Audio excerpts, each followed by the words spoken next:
Hello नमस्कार, मी प्रियांका स्वागत करते तुमचं सर्वांचं पुन्हा एकदा आपल्या यूट्यूब चॅनलमध्ये। तर आजच्या या व्हिडिओमध्ये आपण वर्क केलेला जो पाठीमागचा गळा असतो तो कसा स्टिच करायचा हे बघणार आहोत। सो व्हिडिओ स्किप न करता शेवटपर्यंत नक्की बघा। तर याच्या अगोदरच्या व्हिडिओमध्ये आपण याची कटिंग बघितलेली आहे की वर्क असलेल्या ब्लाउज पीसाची कटिंग कशी करायची। खूप अडचणी येतात वर्क असल्यावरती ब्लाउज पीस कसा कटिंग करायचा, पूर्ण कटिंग दाखवलेली आहे बघा। तर या ब्लाउजचं माप सांगितलेलं आहे। तर पूर्ण उंची आहे 13.5, तर त्यात मी 1 इंच ॲड केलेले आहे 14.5। शोल्डर घेणार आहे ते मी 5.25 इंच, मुंडा देखील घेतलेला आहे 5.25 इंच। तर हा ब्लाउज 36 साईजचा आहे, तर 36चा चौथा भाग करून घेतलेला आहे 9 आणि त्या 2 इंच ॲड केलेला आहे 10 आणि 11। तर या 11 मधून अर्धा इंच कमी केलेला आहे आणि खाली कमरेचं माप टाकून घेतलेलं आहे। तर या काटकोनातून 1.25 इंचाला मार्किंग करून अशा पद्धतीने मुंड्याला गोलाकार देऊन कटिंग करून घेतलेली आहे। तर बंद साईडने 2.5 इंचाला मार्किंग करायची आहे आणि अशा पद्धतीने छोटासा कट्स देऊन घ्यायचा आहे आपल्याला।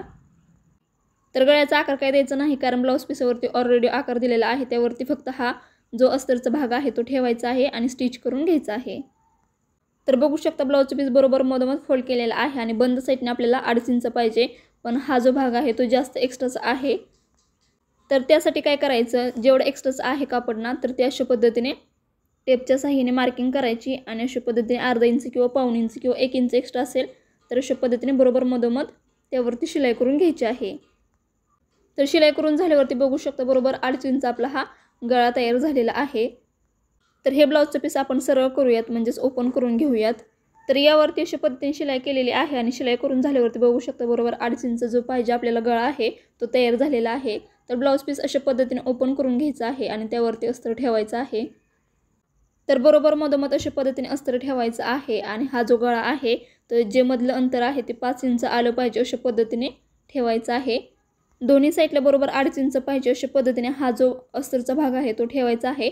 पिना लावून सेट करून घ्यायचा आहे आणि अशा पद्धतीने हे जे ब्लाउजचे पीस आहे ते पलटी करायचं आहे आणि वर्क केलेलं आहे त्यावरती अशा पद्धतीने शिलाई करून घ्यायची आहे। तर शिलाई करण्यासाठी आपला जो सिंगल दाब असतो तो मशीनला जोडायचा आहे आणि या सिंगल दाबाने अशा पद्धतीने साईडच्या कडेने बरोबर वर्क केलेला आहे, त्याच्या साईडच्या कडेने आकार दिलेला आहे त्यानुसार आपल्याला शिलाई करायची आहे।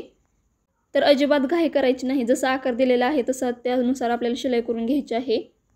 तर खूप सोप्या पद्धतीने सांगत आहे वर्क असलेल्या ब्लाउज पीसावरती कशी शिलाई करायची। सो व्हिडिओ स्किप न करता शेवटपर्यंत नक्की बघा आणि तसेच चॅनलवरती जर नवीन असाल आणि अजून आपल्या चॅनलला सबस्क्राईब केलं नसेल तर नक्की सबस्क्राईब करा।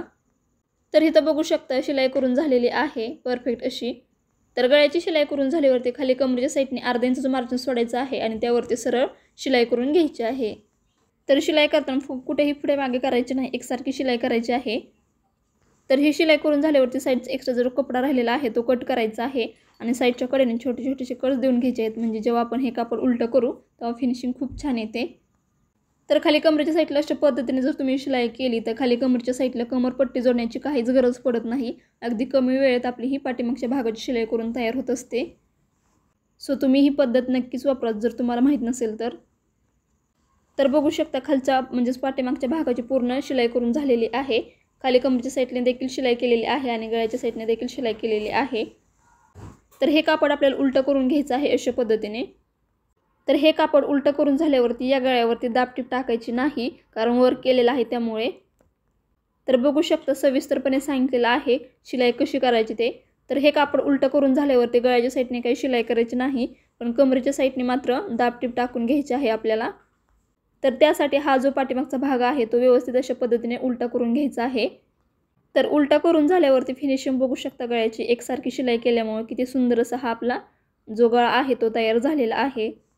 वर्क केलेला आहे त्यानुसार आपण त्यावरती शिलाई केलेली आहे आणि बघू शकता अशा पद्धतीने ही शिलाई आहे ती आपली तयार झालेली आहे। फिनिशिंग बघू शकता किती सुंदर अशी आपली तयार झालेली आहे।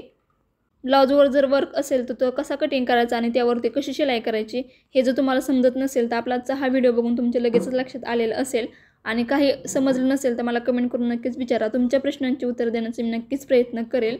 सो नक्की कमेंट करा।